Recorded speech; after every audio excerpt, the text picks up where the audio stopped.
Teman-teman, perkenalkan nama saya Yosef Kopertino Seso. Saya mahasiswa keperawatan Universitas Santo Paulus Ruteng, semester 7. Di sini saya akan menjelaskan materi terkait penyakit leptospirosis. Jadi teman-teman, pada kesempatan ini saya akan menjelaskan apa itu penyakit leptospirosis dan bagaimana penyebabnya sampai dengan pencegahannya. Teman-teman, untuk mempersingkat waktu, saya langsung saja menjelaskan apa itu leptospirosis. Jadi teman-teman, leptospirosis itu suatu penyakit yang disebabkan oleh bakteri Leptospira yang berbentuk spiral yang menyerang manusia dan hewan, dan dapat hidup di air tawar selama kurang lebih 1 bulan. Jadi teman-teman, penyakit ini berasal dari urin dan kotoran hewan, terutama tikus. Karena aliran air banjir telah membawa urin dan kotoran binatang pengerat tersebut menyebar kemana-mana. Kotoran itu dapat dengan mudah bersentuhan dengan manusia dan menyebabkan penyakit leptospirosis ini. Teman-teman, penyakit ini dapat menyebabkan kematian dan tergolong penyakit ganas. Kenapa tergolong penyakit ganas? Karena masa inkubasinya 10 hari. Untuk mengantisipasi agar tidak terinfeksi, disarankan menjaga kebersihan diri maupun lingkungan. Lalu, jangan sembarang menggunakan air karena tidak menutup kemungkinan air yang mengalir mengandung urin dan kotoran tikus.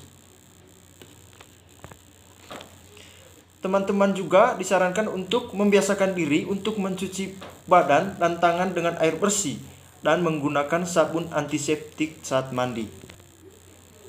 Teman-teman, penyakit ini sering terjadi di daerah atau di negara yang beriklim tropis. Untuk penularan dari penyakit ini teman-teman, kemungkinan infeksi leptospirosis cukup besar pada musim hujan. Lebih-lebih adanya penularan leptospirosis pada manusia ditularkan oleh hewan yang terinfeksi kuman leptospira. Teman-teman, penyakit ini juga sering terjadi pada orang yang merawat hewan atau memotong hewan. Selain itu, penyakit ini juga dapat melalui penularan secara tidak langsung, di mana melalui genangan air, danau, selokan, saluran air, dan lumpur yang tercemar urin seperti tikus, umumnya terjadi saat banjir.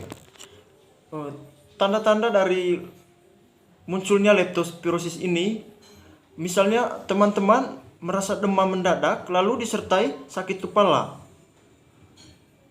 Lalu pada otot akan timbul keluhan mialgia dan nyeri tekan. Lalu diikuti hiperestia kulit, gejala menggigil dan demam tinggi, mual, muntah, diare, lalu batuk, sakit dada, hemostipis, dan penurunan. Untuk obat antibiotik yang biasa diberikan pada penderita penyakit leptospirosis ini, yaitu diberikan obat penisilin sama streptomycin. Pencegahan untuk penyakit leptospirosis ini teman-teman, dengan membiasakan diri dengan perilaku hidup bersih dan sehat, lalu menyimpan makanan dan minuman dengan baik agar terhindar dari tikus. Teman-teman juga mencuci tangan dengan sabun antiseptik sebelum makan, lalu membersihkan diri semaksimal mungkin setelah bekerja di tempat-tempat yang tercemar, misalnya selokan, tempat pembuangan sampah, dan tempat yang sering dihuni tikus. Lalu, melindungi pekerja yang berisiko tinggi terhadap leptospirosis dengan menggunakan sepatu boot dan sarung tangan. Dilanjutkan dengan membersihkan lingkungan dan membersihkan tempat air dan kolam.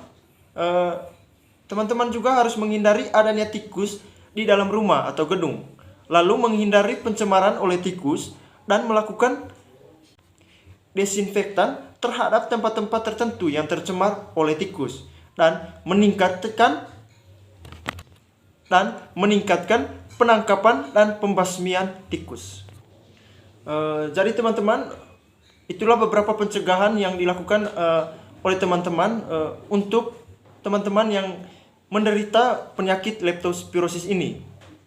Sedikit saya mengambil kesimpulan bahwa leptospirosis itu adalah penyakit yang disebabkan oleh infeksi bakteri Leptospira yang menyerang hewan dan manusia, di mana bakteri ini berbentuk spiral dan dapat hidup di dalam air, khususnya air tawar, selama kurang lebih 1 bulan. Dan kemungkinan infeksi leptospirosis ini cukup besar pada musim hujan, melalui darah, urin, atau sakit ini juga dapat menyerang secara tidak langsung yang terjadi melalui genangan air, lalu sampah, dan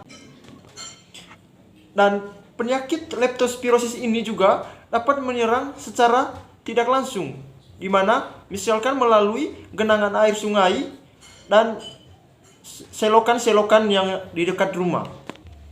Teman-teman perlu diingat juga bahwa leptospirosis ini dapat juga terjadi pada musim kemarau. Kenapa dapat terjadi pada musim kemarau?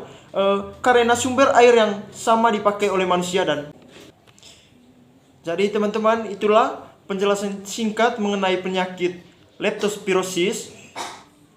Terima kasih untuk teman-teman yang sudah menonton, dan jangan lupa jaga kebersihan Anda untuk menjauhi penyakit leptospirosis ini. Terima kasih.